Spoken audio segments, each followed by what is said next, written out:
What's up, guys? So today I'm going to continue reading Fantastic Mr. Fox.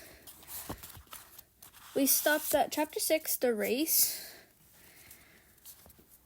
I couldn't finish reading yesterday because I had to go somewhere, so I was busy.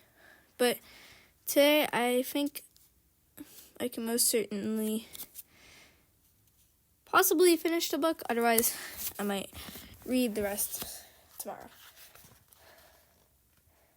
Okay. Chapter 6, The Race. Now there began a desperate race, the machines against the foxes. In the beginning, the hill looked like this. After about an hour, as the machines spit away more and more soil from the hilltop, it looked like this. Sometimes the foxes would gain a little ground and the clanking noise would grow fainter, and Mr. Fox would say, "We're going to make it. I'm sure we are." But then in a few moments later, the machines would come back at them, and the crunch of the mighty shovels would get louder and louder. Once the foxes actually saw the sharp metal edge of one of the shovels as it scraped up the earth just behind them.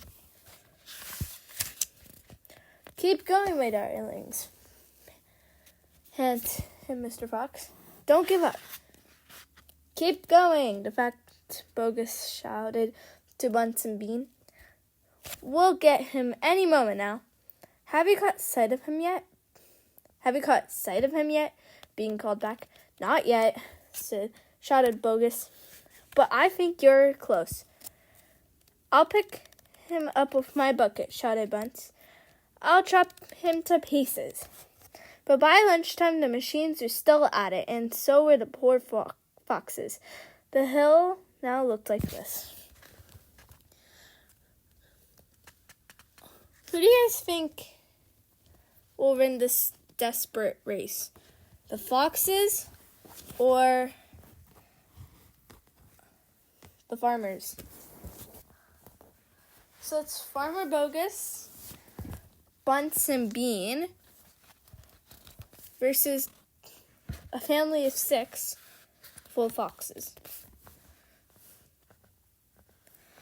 I feel bad for the foxes because, geez.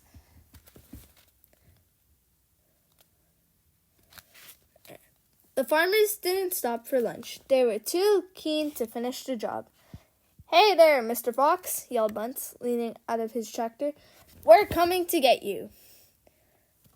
"You've had your last chicken," yelled Bogus. "You'll never come prowling around my farm again." A sort of madness had taken hold of the 3 men. The tall, skinny Bean and dwarfish, potted-bellied Bunce were driving their machines like maniacs, racing the motors and making the shovels dig at a terrific speed. The fat Bogus was hopping about like a dervish and shouting, "Faster, faster!" By 5 o'clock in the afternoon, this is what had happened to the hill. What do you guys think Mr. Fox is going to get at? I feel like Mr. Fox and his family are going to hit the Earth's core because they're digging underground, right? So if they dig underground, most certainly they will probably hit the Earth's core if they keep digging nonstop.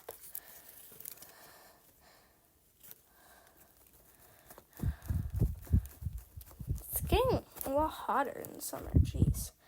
Thankfully, I have a hand fan. Okay, let's keep reading. The hole the machines had dug was like the crater of a volcano. It was such an extraordinary sight that crowds of people came rushing out from the surrounding villages to have a look. They stood on the edge of the crater and stared down at Bogus and Bunce and Bean. "Hey there, Bogus, what's going on?" "We're after the fox. You must be mad." The people jeered and laughed, but this only made the 3 farmers more furious and more obstinate and more determined than ever not to give up until they had caught the fox. Chapter 7. We'll never let him go. So I'm probably going to read till chapter 12 and stop at chapter 13 because this book is 18 chapters. I never thought this was a long book.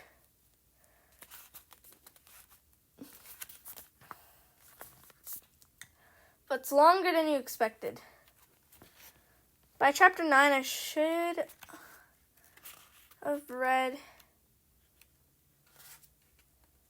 Yeah. Toron will never let him go. At 6 o'clock in the evening, Bean switched off the motor of his tractor and climbed down from the driver's seat. Bunce did the same. Both men had enough. They were tired and stiff from driving the tractors all day. They were also hungry. So slowly, they walked over to the small fox's hole in the bottom of the huge crater. Bean's face was purple with rage. Bunce was cursing the fox with dirty words that could not be printed. Ha! Bogus came all the way up. Dang a blast, that filthy, stinking fox, he said. What the heck do we do now? I'll tell you what we don't do, Bean said. We don't let him go. We'll never let him go, Bunce declared. Never, never, never, cried Bogus. Did you hear that, Mr. Fox? Mr. Fox, yelled Bean, bending low and shouting down the hole. It's not over yet, Mr. Fox. We're not going home till we've strung you up dead as a dingbat. Whereupon the three men all shook hands with one another and swore a solemn oath that they would not go back to their farms until the fox was caught. So basically, the fox kept stealing food from the farmers, which made them go insane.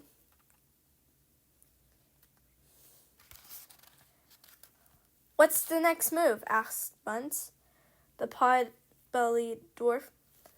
We're sending you down the hole to fetch him up, said Bean. Down you go, you miserable midget. Not me, screamed Bunce, running away. Bean made a sickly smile. When he smiled, you saw his scarlet gums. You saw more gums than teeth. Then there's only one thing to do, he said. We starve him out. We camp here day and night watching the hole. He'll come out in the end. He'll have to. So Bogus and Bunce and Bean sent messages down to their farms asking for tents, sleeping bags, and supper. Chapter 8. The foxes begin to starve. That evening, the three tents were put up in the crater on the hill, one for Bogus, one for Bunce, and one for Bean. The tents surrounded Mr. Fox's hole, and the three farmers sat outside their tents, eating their supper. Bogus had 3 boiled chickens smothered in dumplings. Bunce had 6 donuts filled with disgusting goose liver paste, and Bean had 2 gallons of cider. All 3 of them kept their guns beside them. Bogus picked up a steaming chicken and held it close to the fox's hole. Can you smell this, Mr. Fox? He shouted. Lovely tender chicken. Why don't you come up and get it?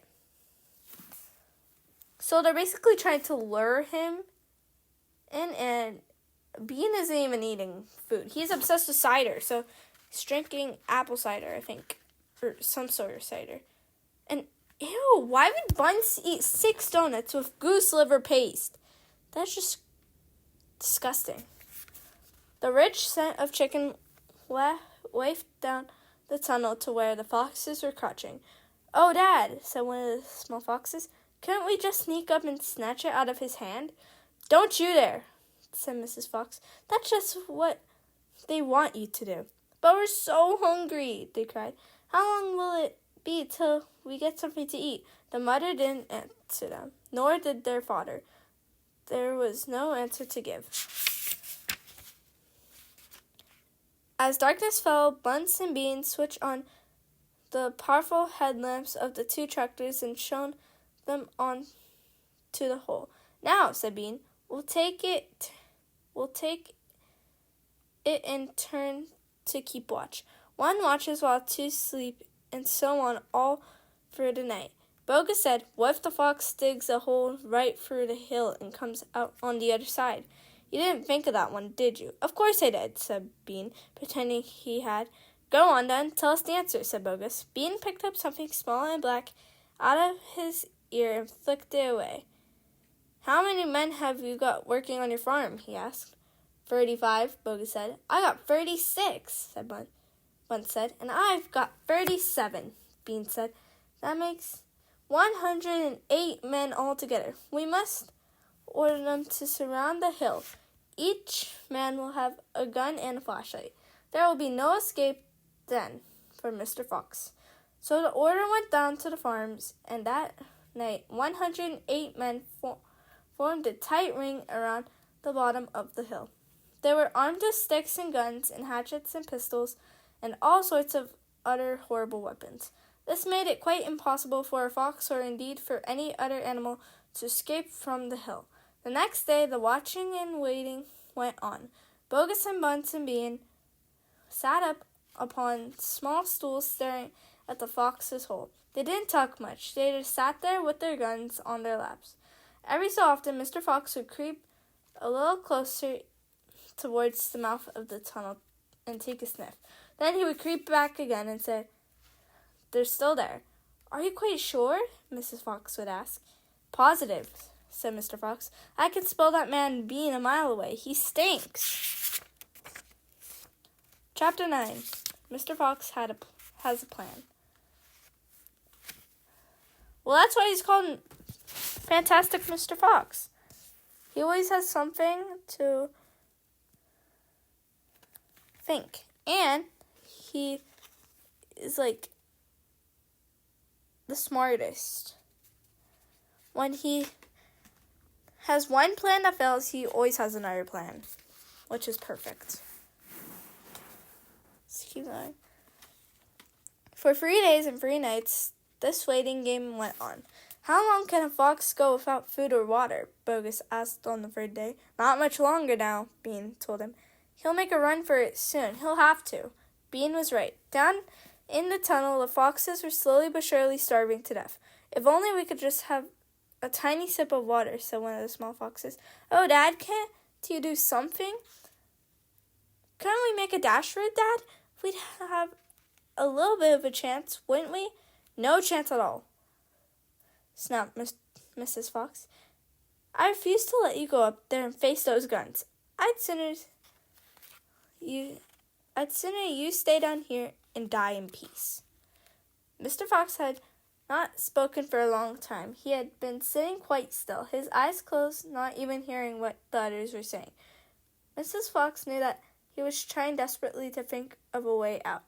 And now, as she looked at him, she saw him stir himself and get slowly to his feet. He looked back at his wife. There was a little spark of excitement dancing in his eyes. "What is it, darling?" said Mrs. Fox quickly. "I just had a bit of an idea," Mr. Fox said carefully. "What?" they cried. "Oh, Dad, what is it?" "Come on," said Mrs. Fox. "Tell us quickly." "Well," said Mr. Fox. Then he stopped and sighed and sadly shook his head. He sat down again. "It's no good," he said. "It won't work after all." "Why not, Dad?" "Because it meant more digging, and we aren't any of us strong enough for that after 3 days and 3 nights without food." "Yes, we are, Dad," cried the small foxes, jumping up and running to their father. "We can do it. You see if we can't. So can you? So can you?" Mr. Fox looked at the 4 small foxes, and he smiled. "What fine children I have," he thought. "They are starving to death, and they haven't had a drink for 3 days, but they are still undefeated. I must not let them down." I suppose we could give it a try," he said. "Let's go, Dad. Tell us what you want us to do." Slowly, Mrs. Fox got to her feet. She was suffering more than any of them from the lack of food and water. She was very weak. "I'm so sorry," she said, "but I don't think I'm going to be much help." "You stay right where you are, my darling," said Mr. Fox. "We can handle this by ourselves." Chapter 10, Bogus's Chicken House number 1. So, you know what? Mr. Fox is smart because,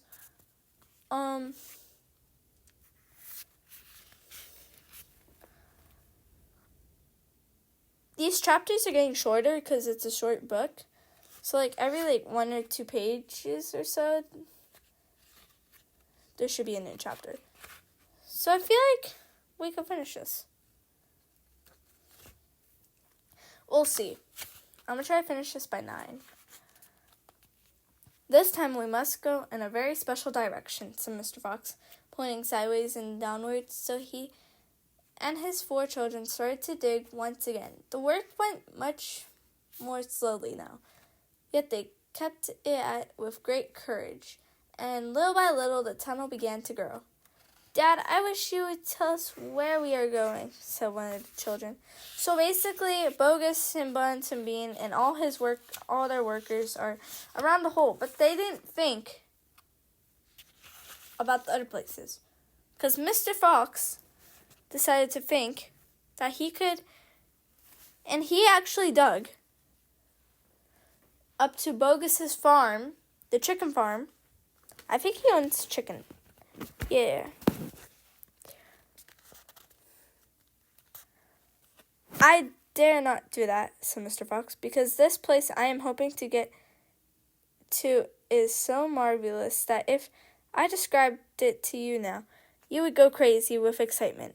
And then if we failed to get there, which is very possible, you would die of disappointment. I don't want to raise your hopes too much, my darlings. For a long, long time they kept on digging.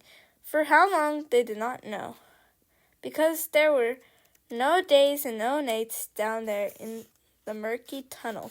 But at last Mr. Fox gave the order to stop. I think, he said, we had better take a peep upstairs now and see where we are.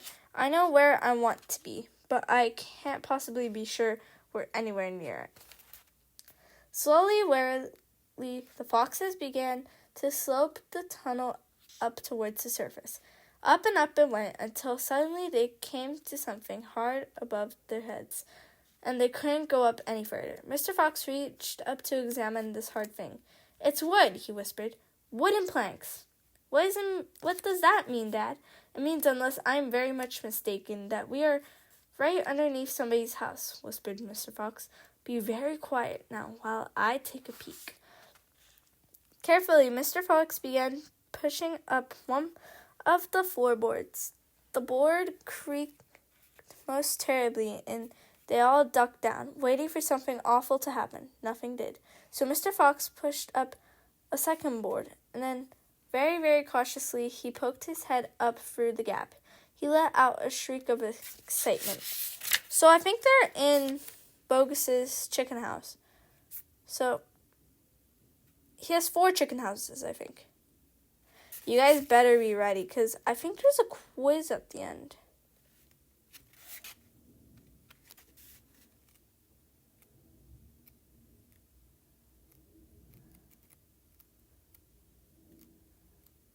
I really have to look into it. I've done it, he yelled. I've done it. First time. I've done it. He pulled himself up through the gap in the floor and started prancing and dancing with joy. Come on up, he sang out. Come up and see where you are, my darlings. What a sight for a hungry fox. Hallelujah! Hooray! Hooray! The 4 small foxes scrambled up out of the tunnel, and what a fantastic sight it was that now met their eyes. They were in a huge shed, and the whole place was teeming with chickens. There were white chickens and brown chickens and black chickens by the thousand. Bogus's chicken house number 1, cried Mr. Fox. It's exactly what I was aiming at. I hit it slap in the middle. First time. Isn't that fantastic? And I may say so, rather clever. The small foxes went wild with excitement. They started running around in all directions, chasing the stupid chickens. Wait, ordered Mr. Fox. Don't lose your heads. Stand back. Calm down. Let's do this properly. First of all, everyone have a drink of water. They all ran over to the chickens, drinking through and lapped up the lovely cool water. Then Mr. Fox chose 3 of the plumpest hens, and with a clever flick of his jaw, he killed them instantly. Back to the tunnel, he ordered. Come on. No fooling around. The quicker you move, the quicker you shall have something to eat. One after another, they climbed down through the hole in the floor, and soon they were all standing once again in the dark tunnel. Mr. Fox reached up and pulled the floorboards back into place.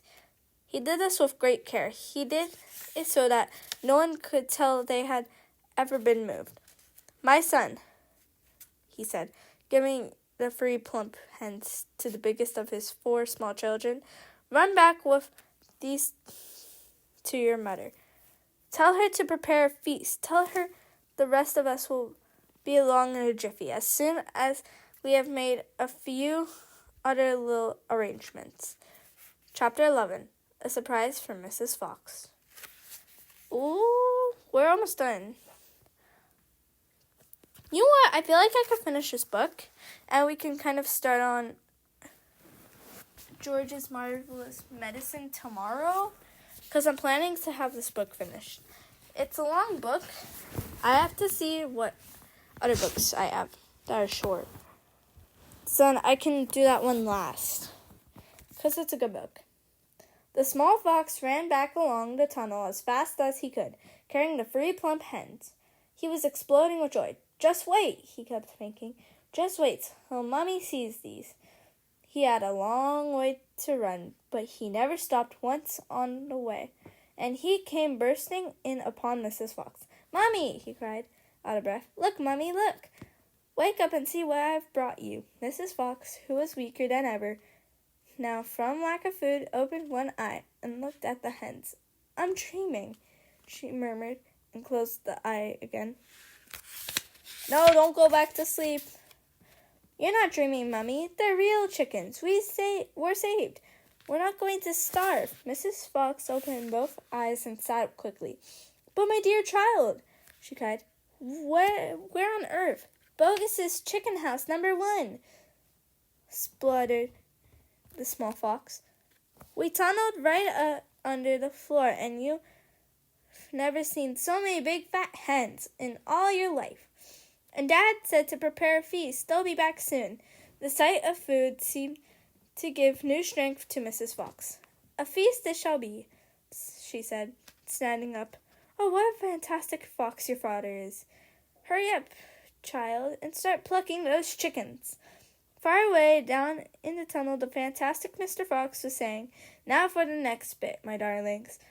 This one will be as easy as pie. All we have to do is dig another little tunnel from here to there. To where, Dad? Don't ask so many questions. Start digging. Chapter 2. Badger. That's why there was a character called Badger. He comes later in the book, like chapter 12. So we're like past half of the book, but we're close to finishing. There's 18 chapters, we're on chapter 12. 6 more chapters. If you guys watched my other episode, I went through 1 to 6. So I've read 6 more chapters. So yeah. Mr. Fox and the 3 remaining small foxes dug fast and straight. They were all too excited now to feel tired or hungry. They knew they were going to have a whacking great feast before long, and the fact that it was none other than the Bogus's chickens they were going to eat made them gurgle with laughter every time they thought of it.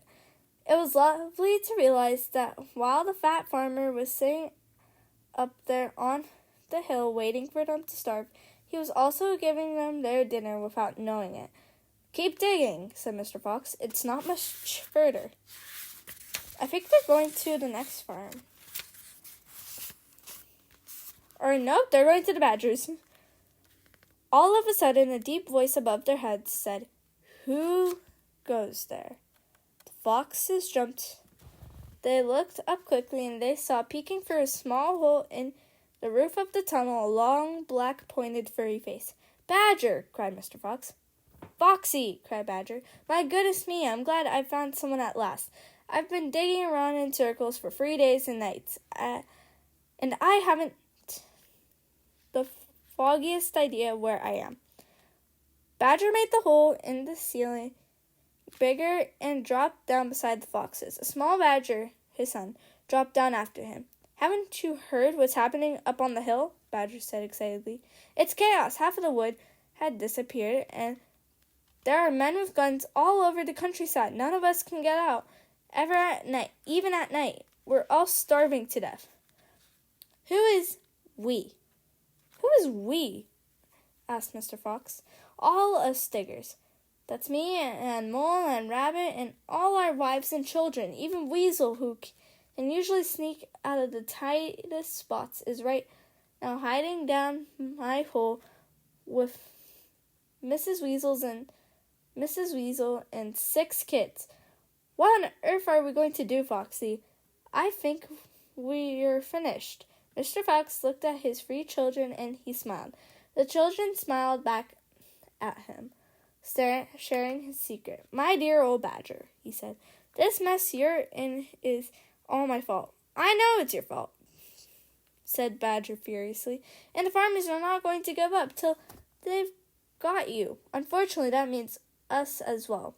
It means everyone on the hill, It means everyone on the hill." Badger sat down and put a paw around his son. "We're done for," he said softly. "My poor wife up there is so weak she can't dig in our yard." "Nor can mine," said Mr. Fox, "and yet at this very minute she is preparing for me and my children the most delicious feast of plump, juicy chicken." "Stop!" cried Badger. "Don't tease me. I can't stand it." "It's true," cried the small foxes. "That's not teasing. We've got chickens galore, and because everything is entirely my fault," said Mr. Fox, "I invite you to share the feast. I invite everyone to share it. You and Mole and Rabbit and Weasel and all your wives and children. There'll be plenty to go around, I can assure you." "You mean it?" cried Badger. "You really mean it?" Mr. Fox pushed his face close to Badger's and whispered darkly, "Do you know where we've just been?" "Where?" "Right inside Bogus's chicken house number 1. "No, yes, but that is nothing to where we are going now." "You have come just at the right moment, my dear Badger. You can help us dig, and in the meanwhile, your small son can run back to Mrs. Badger and all the others and spread the good news." Mr. Fox turned to the small badger and said, "Tell them they are invited to a fox's feast. Then bring them all down here and follow this tunnel back until you find my home." "Yes, Mr. Fox," said the small badger. "Yes, sir, right away, sir." "Oh, thank you, sir." And he scrambled quickly back through the hole in the roof of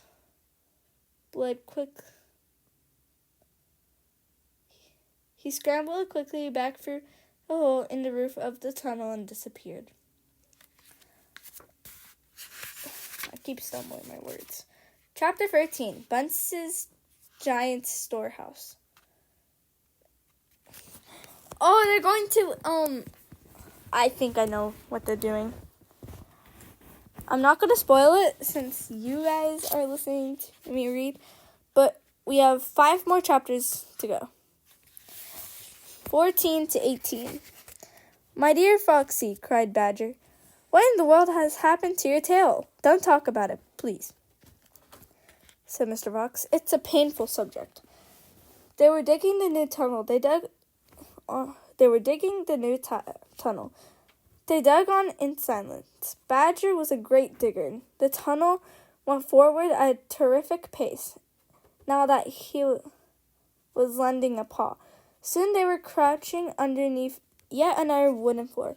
Mr. Fox grinned slyly, showing sharp white teeth. "If I am not mistaken, my dear Badger," he said, "we are now underneath the farm which belongs to that nasty little pot-bellied dwarf Bunce. We are, in fact, directly under the most interesting part of that farm." "Ducks and geese," cried small foxes, licking their lips. "Juicy, tender ducks and big, fat geese. Exactly," said Mr. Fox. "But how in the world can you know where we are?" asked Badger. Mr. Fox grinned again, showing even more white teeth. "Look," he said, "I know my way around these farms blindfolded. For me, it's just as easy below ground as it is above it." He reached high and pushed up one wooden floorboard, and then another. He poked his head through the gap. "Yes," he shouted, jumping up into the room above. "I've done it again. I've hit it smack on the nose, right in the bull's eye. Come and look." Okay. Oof. This book is so far really interesting. Quickly, Badger and the 3 small foxes scrambled up after him. They stopped and stared. They stood and gaped. They were so overwhelmed. They stood and gaped.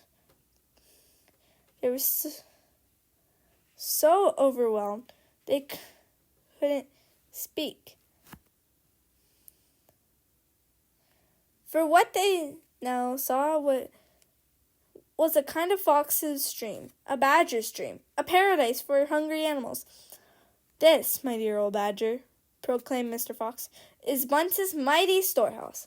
All his finest stuff is stored in here before he sends it off to market. Again, all the 4 walls of the great room stacked in cupboards and piled up on shelves, reaching to ceiling, were thousands and thousands of the finest and fattest ducks and geese, plucked and ready for roasting. And up above, dangling from the rafters, there must have been at least 100 smoked hams and 50 sides of bacon.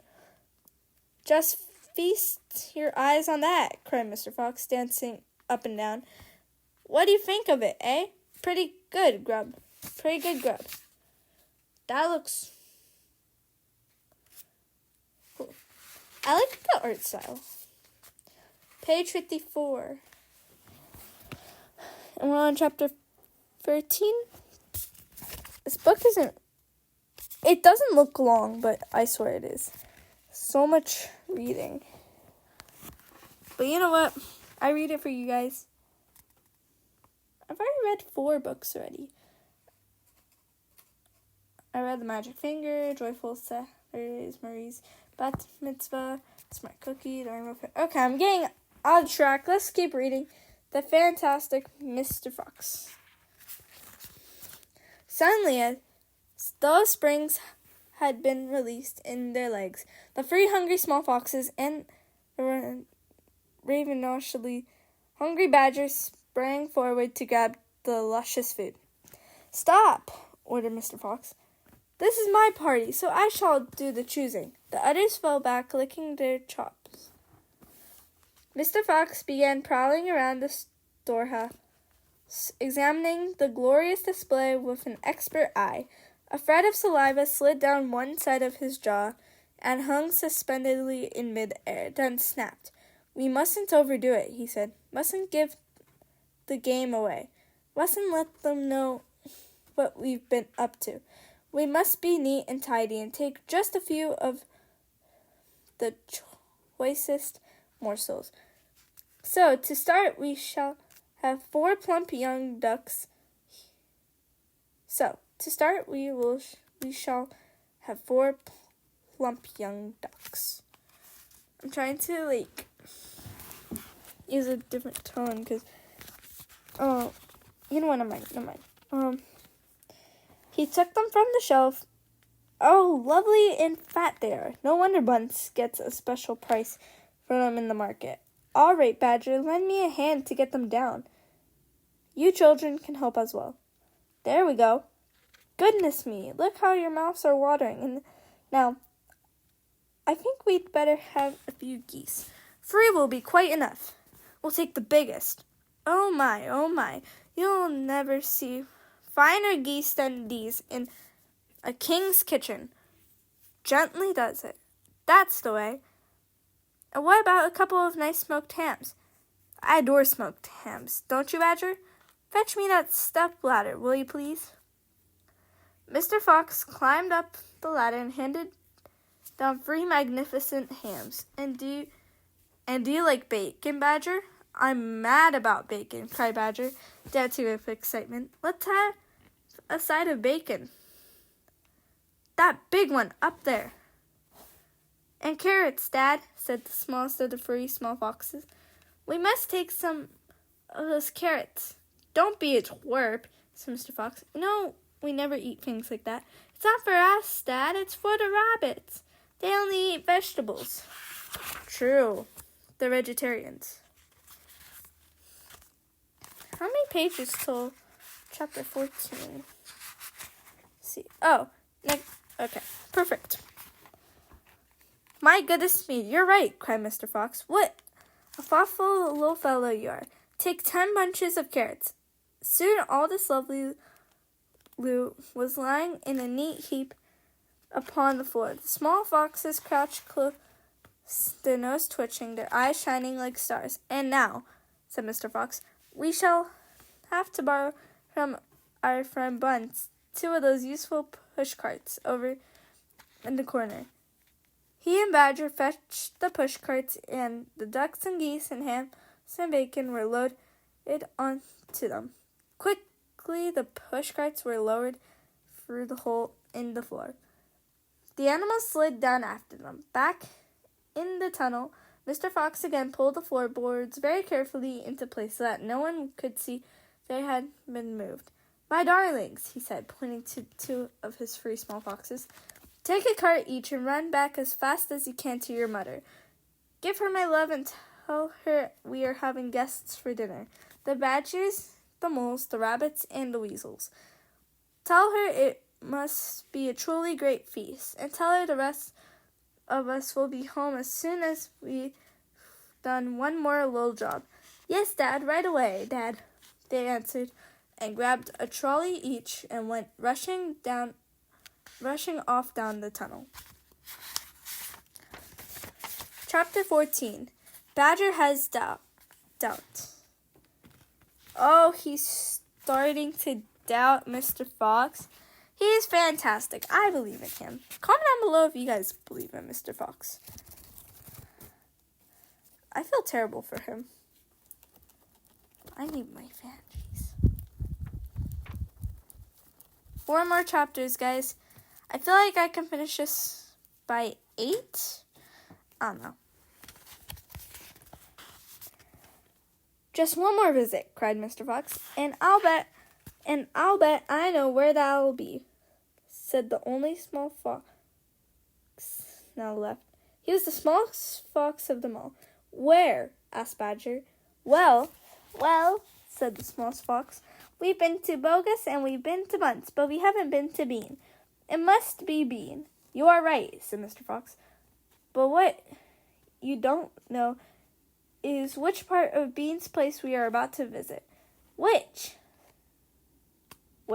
They said both together. Aha, said Mr. Fox. Just you wait and see.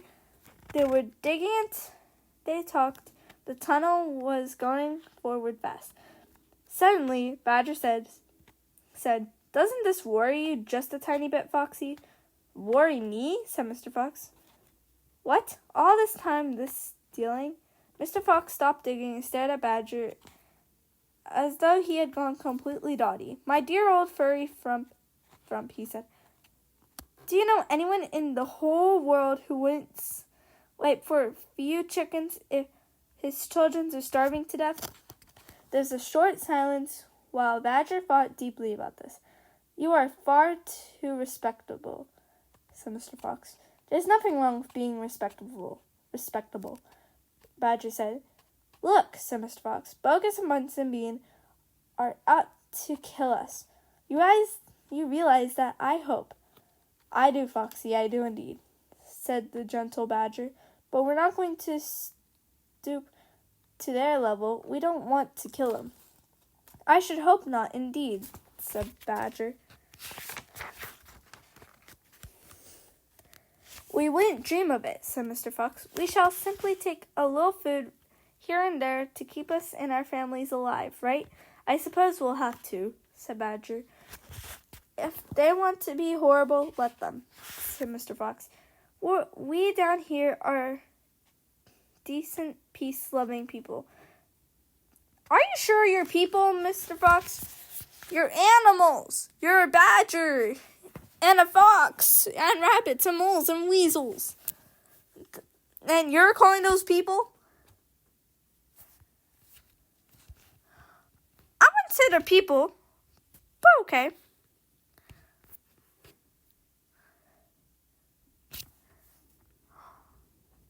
This looks cool, but this isn't the book I'm reading. The one I'm reading is this one. I think they're the same books, but just different. I'm reading this one.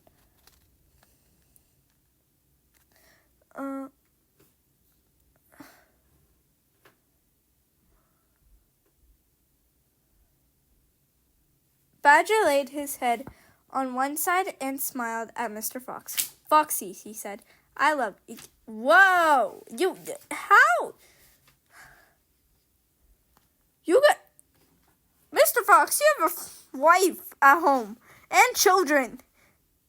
You're letting Badger say that? Oh, maybe he's talking about friends.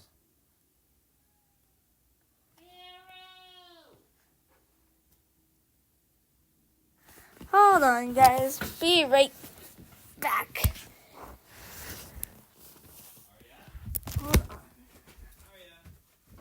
I'm recording.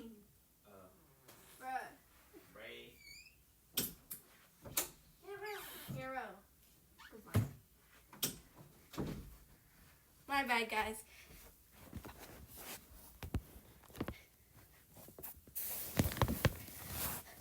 I'm not re-recording this since I've already been for a lot.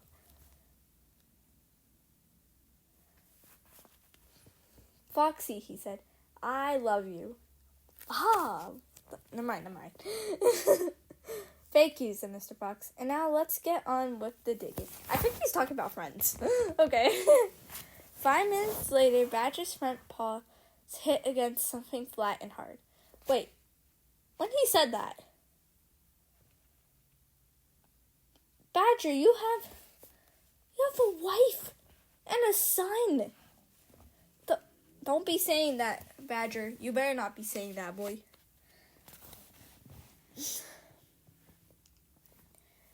What on earth is this? He said. It looks like a solid stone wall. He and Mr. Fox scraped against the soil. It was a wall, but it was built of bricks, not stone. The wall was right in front of them, blocking their way. Now, who in the world would build a wall underground? Asked Badger. Very simple, said Mr. Fox. It's the wall of an underground room, and if I'm not mistaken, it is exactly what I'm looking for. Chapter 15. Bean's Secret Cider Cellar. Not like the cellar, like Cellar. Cellar, cellar, like the basement. I usually call it basement, not cellar. Chapter 15, Bean's Secret Cider Cellar, or basement. Mr. Fox examined the wall carefully. He saw that the cement between the bricks was old and crummy, so he loosened the brick without much trouble and pulled it away. Suddenly, out from a hole where the brick had been, there popped a small, sharp face with whiskers. Go away, it snapped. You can't come in here. It's private. Good lords, said Badger. It's Rat. You saucy beast. said Mr. Fox. "I should have guessed we'd find you down here somewhere." "Go away," shrieked Rat. "Go on, beat it. This is my private pitch." "Shut up," said Mr. Fox. "I will not shut up," shrieked Rat. "This is my place. I got here first." Mr. Fox gave a brilliant smile, flashing his white teeth. "My dear Rat," he said softly, "I am a hungry fellow, and if you don't hop it quickly, I shall eat you up in one gulp." Okay. I guess he doesn't want to be eaten. We're on page 63. Good fright, Mr. Fox. I need my fan again. It takes a lot of effort to read like a 100-page book. To me, it's like reading a dictionary because I barely read. So yeah, that did it. Rat popped back fast out of sight. Mr. Fox laughed and began pulling more bricks out of the wall. When he had made a biggish hole, he crept through it. Badger and the smallest fox followed him in. They found themselves in a vast, damp, gloomy cellar. "This is it," cried Mr. Fox. "This is what?" said Badger. "This place is empty. Where are the turkeys?" "Where are the turkeys?" asked the smallest fox, staring into the gloom. "I thought Bean was a turkey man." "He is a turkey man," said Mr. Fox. "But we're not after turkeys now. We've got plenty of food." "Then what do we need, Dad?" "Take a good look around," said Mr. Fox.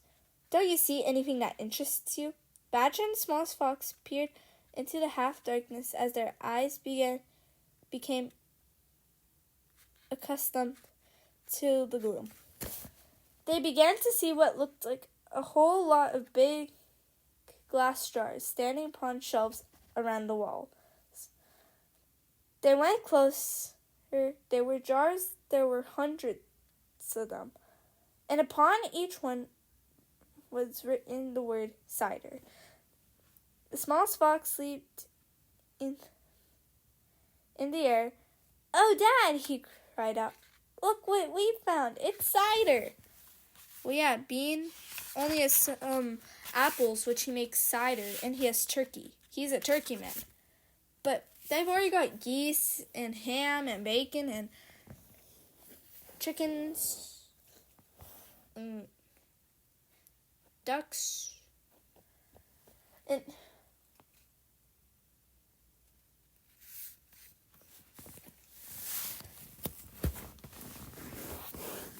you should have gone. Wait, in Bogus's chicken farm, they should have gotten eggs too. Eggs aren't meat. The rabbits could eat that. I guess not. I think they only eat vegetables. Are they vegetarians? I think so. I've never seen rabbits eat meat. "Exactly," said Mr. Fox. "Tremendous," shouted Badger. "Bean's secret cider cellar," said Mr. Fox. "But go carefully, my dears. Don't make a noise. This cellar is right underneath the farmhouse itself." "Cider," said Badger. "It's especially good for badgers. We take it as medicine. One large glass 3 times a day with meals, and another at bedtime. It will make the feast into a banquet," said Mr. Fox. While they were talking, the smallest fox had sneaked a jar off the shelf and had taken a gulp. "Wow!" he gasped. "Wowie!" You must understand this was not the ordinary weak fizzy cider one buys in the store. It was the real stuff. A home-brewed, fiery liquor that burned in your throat and boiled in your stomach. "Ah!" gasped the small fox. "This is some cider." "That's quite enough of that," said Mr. Fox, grabbing the jar and putting it to his own lips. He took a tremendous gulp. "It's miraculous," he whispered, fighting for breath. "It's fabulous. It's beautiful." "It's my turn," said Badger, taking the jar and tilting his head well back. The cider gurgled and bubbled down his throat. It's like melted gold, he gasped. Oh, Foxy, it's like drinking sunbeams and rainbows. You're poaching, shrieked Rat. Put that down at once. There'll be none left for me. Rat was perched upon the highest shelf in the cellar, peering out from behind a huge jar. There was a small rubber tube inserted in the neck of the jar, and Rat was using this tube to suck out the cider. You're drunk, said Mr. Fox. Because I think the cider has liquor. Oh. Okay, we know the next entity then. Mind your own business, shrieked Rat. And if you great clumsy brutes come messing about in here, we'll all be caught. Get out and leave me alone to sip my cider in peace. At that moment, they heard a woman's voice calling out in the house above them. Hurry up and get that cider, Mabel. Hurry up and get that cider, Mabel. The voice called out. Mr. Bean doesn't like to be kept waiting, especially when he's been out all night in the tent. The animals froze. They stayed absolutely still, their ears pricked, their bodies tense. Then they heard the sound of a door being opened. The door was at the top of a flight of stone steps leading down from the house to the cellar, and now someone was starting to come down those steps. Chapter 16, The Woman.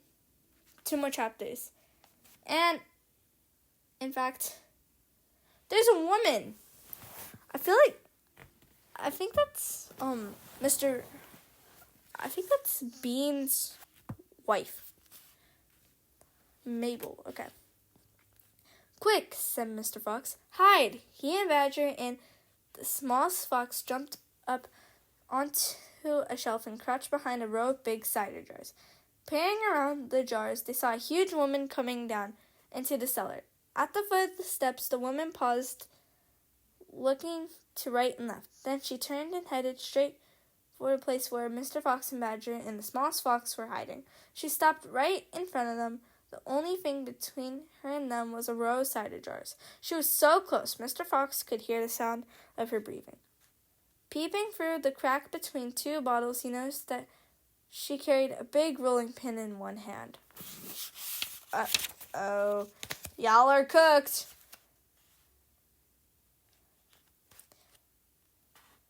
How many will he want this time, Miss? How many will he want this time, Mrs. Bean? The woman shouted. From the top. I think it's a maid. How many will he want this time, Mrs. Bean?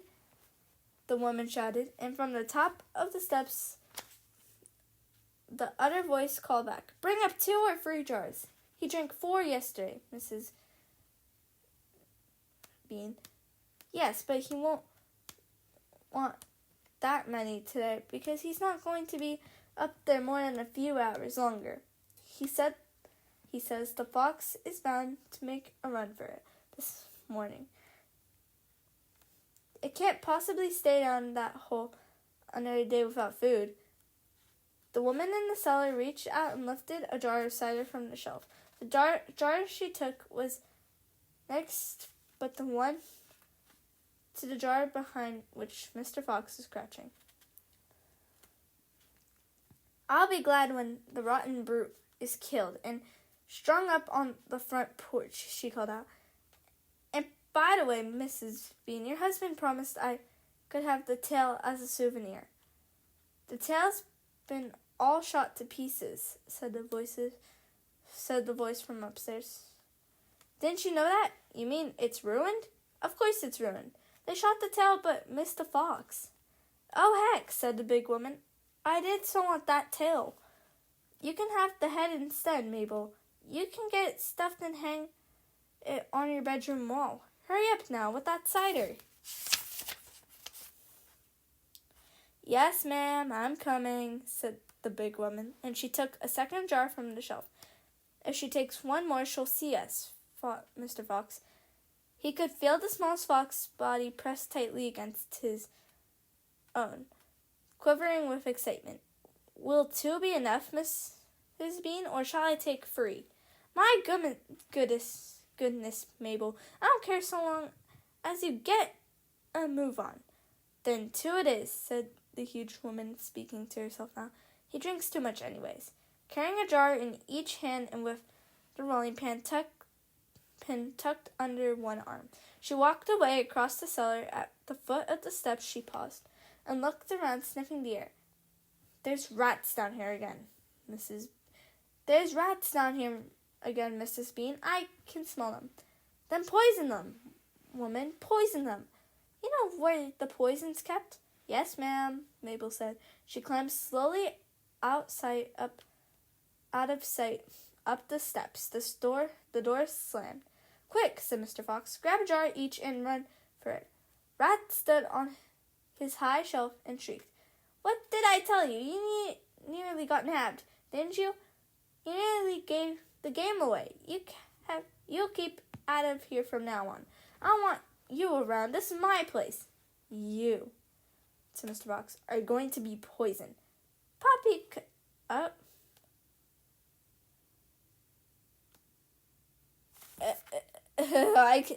not saying this. Poppy, said Rat.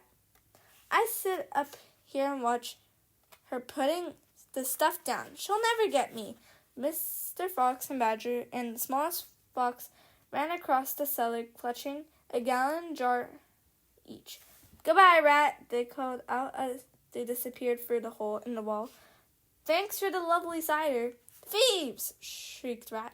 Robbers, bandits, burglars. Chapter 17, The Great Feast.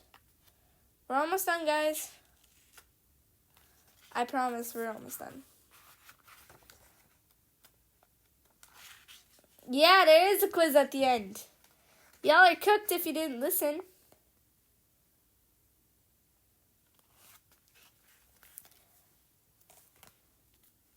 Back in the tunnel, they paused so that Mr. Fox could brick up the hole in the wall. He was humming to himself as he put the bricks back in place. I can still taste that glorious cider, he said. One impudent fellow rat is. He has bad manners, Badger said. All rats have bad manners. I've never met a polite rat yet.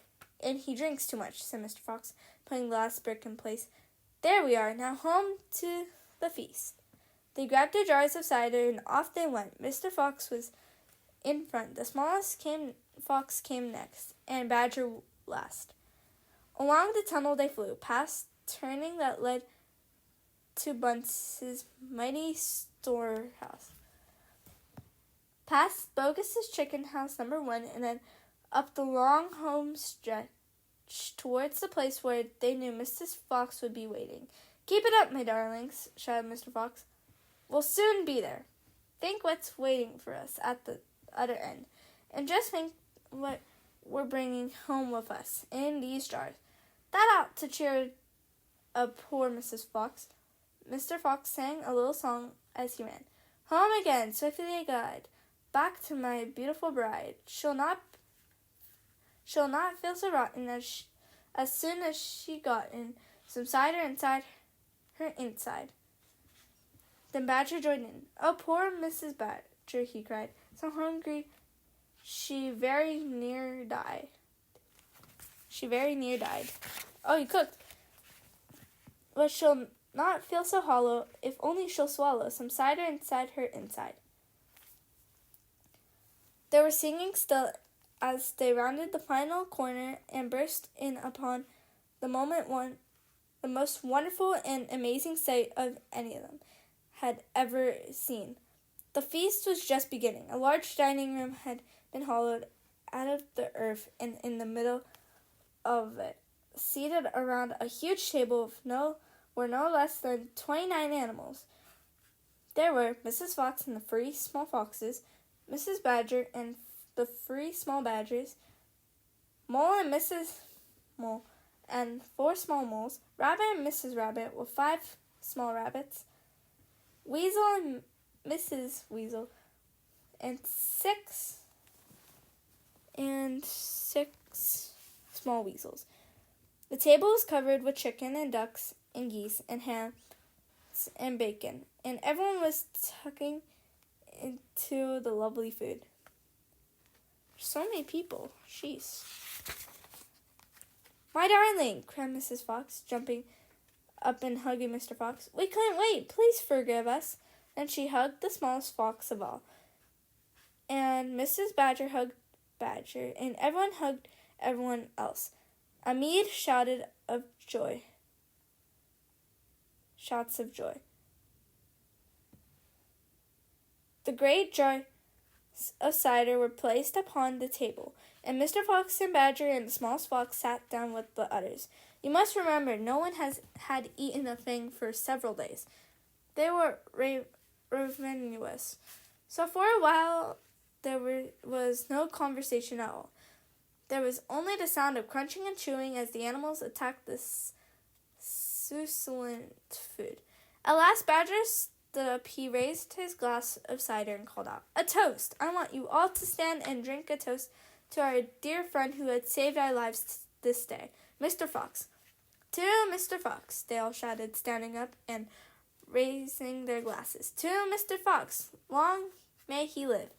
Then Mrs. Fox got shyly to her feet and said, "I don't want to make a speech. I just want to say one thing, and it is, my husband is a fantastic fox."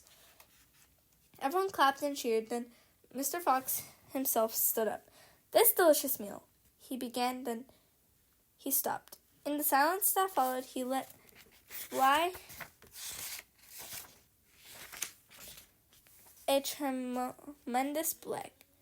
There was laughter and more clapping. "This delicious meal, my friends," he went on, "is best by courtesy of Messrs. Bogus, Bunce, and Bean." More cheering and laughter. "And I hope you have enjoyed it as much as I have." He let fly another colossal blank. "Better out than in," said Badger. "Thank you," said Mr. Fox, grinning hugely. "But now, my friends, let us be serious. Let us think of tomorrow and the next day and the days after that. If we go out, we will be killed, right?" "Right," they shouted. "We'll be shot before we've gone a yard," said Badger. "Exactly," said Mr. Fox. "But who wants to go out anyways? Let me ask you that. We are all diggers, every one of us. We hate the outside. The outside is full of enemies. We only go out because we have to get food for our families. But now, my friends, we have an entirely new setup. We have a safe tunnel leading to three of the finest stores in the world." "We do indeed," said Badger. "I've seen them. And you know what this means," said Mr. Fox. "It means that none of us need ever go out into the open again." There was a buzz of excitement around the table. "I therefore invite you all," Mr. Fox went on, "to stay here with me forever." "Forever!" they cried. "My goodness, how marvelous!" And Rabbit said to Mrs. Rabbit, "My dear, just think, we're never going to be shot at again in our lives." "We will make it," said Mr. Fox. "A little underground village with streets and houses on each side, separate houses for badgers and moles and rabbits and weasels and foxes. And every day I will go shopping for you all, and every day we will eat like kings and queens." The cheering that followed the speech went on for many minutes. Chapter 18, Still Waiting. Outside the Fox's hole, Bogus and Bunce and Bean sat beside their tents with the guns on their laps. It was beginning to rain. Water was trickling down the necks of the three men and into their shoes. "He won't stay down there much longer now," Bogus said. "The brute must be famished," Bunce said. "That's right," Bean said. "He'll be making a dash for it any moment. Keep your guns handy." They sat there by the hole waiting for Fox to come out. And so far as I know, they're still waiting. So, the book is done. Here are a few questions for you guys. There's only 5 questions. Let's find out how carefully you were reading. What are the 3 farmers called? A. Bogus, Bean, and Buns. B. Declan, Duncan, and Daniel. Or John, James, and Jack. Where is the hole Mr. Fox lives in? Under a bush, near a train station, or under a tree? I'm recording! Bro, I have to record this whole thing again? Sorry? Get out!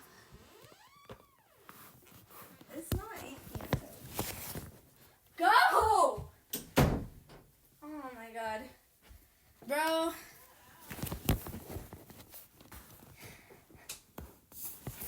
Stop! Go!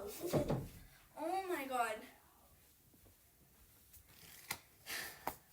I was reading, and then my sister came in, and I was still recording. And I've already finished freaking book from chapter 6 to 18. So I read 12 chapters, and I'm not reading that again.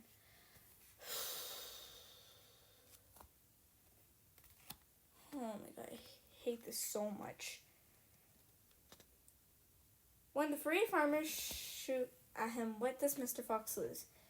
His jacket, his tail, or his eyes? How many jars of cider does Mabel take from the cellar? 2, 3, or 5?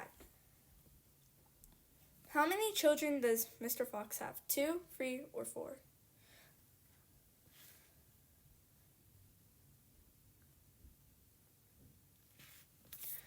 I know the answers, so I'll comment down below if you are correct.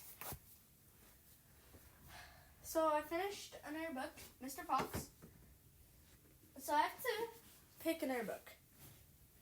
Thanks to my sister, she will probably have to make me reread everything. And I am very annoyed. Let's just say you never heard anything from her. You guys never heard from that biggie. You did not hear from a biggie like that. That's a big back there. You never hear from big backs, guys. What the heck? What the heck?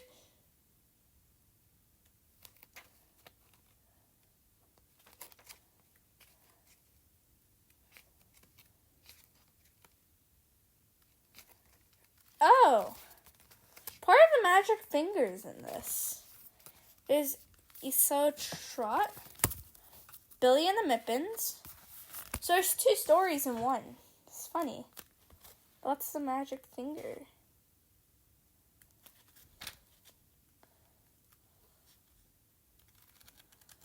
To check the book.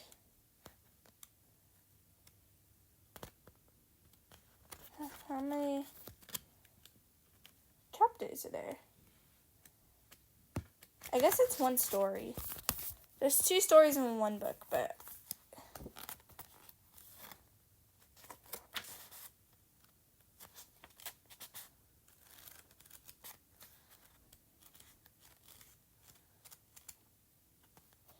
there's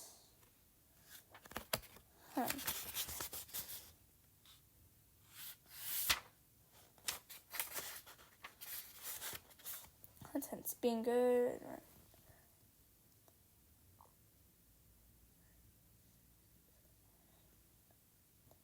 10 chapters. Not bad. The Giraffe and the Pelly and Me. I have to look through all my books. It doesn't say, so. And the Twits. I have 4. Oh. Whoa. 1, 2. Jeez. Oh my god.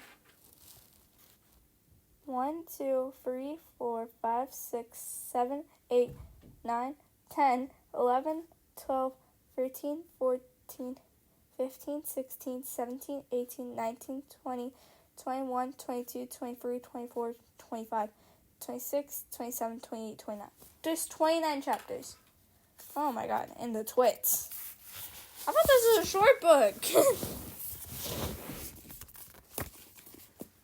I guess we can do CO Trot because it's not a long story. I have George's Marvelous Medicine, but I'm saving that for my last book, unless we're doing the Twits for my next book. I might have to do many parts of the Twits. It's a like 29 chapter book. It's crazy. I think there's no chapters in CO Trot. It's like one continuous story. Alright, so thank you guys so much for watching. Hope you guys like this video. Smash that like button, hit the subscribe button, and comment down below what I should read next. Bye!